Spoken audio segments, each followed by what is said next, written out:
yang perle long pesampo badron. Tanyo wali kitanyo, almarhum wali kitanyo kagecah kembali ruuh.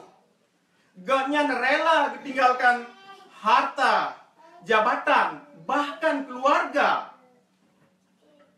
untuk diputrang kembali tanyo ba anak bangsa. Walaupun uranyo gaknya ka almarhum dan merdeka pun golong selesai, nya wajib tak teruskan kembali.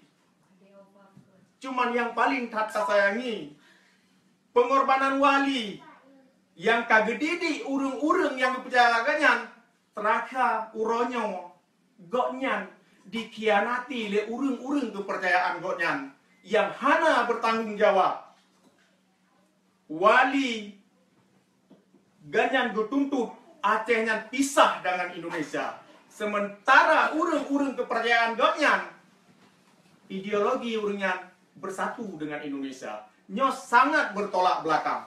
Di sini perlelum garis bawahi dan perlelum putrang dan perlelum pegleh nan wali bahwasannya almarhum Wali Tunku Hasan Muhammad Ditirau hana terlibat dalam MUU dan gonyan hana gedepe asal sebenarnya dalam MUU-nya.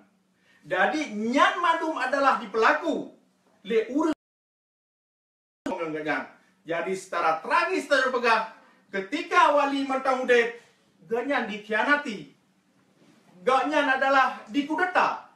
Tapi ketika wali ino kahanale mentang dipublo nan wali untuk kepentingan Indonesia, nyo adalah sangat-sangat tragis.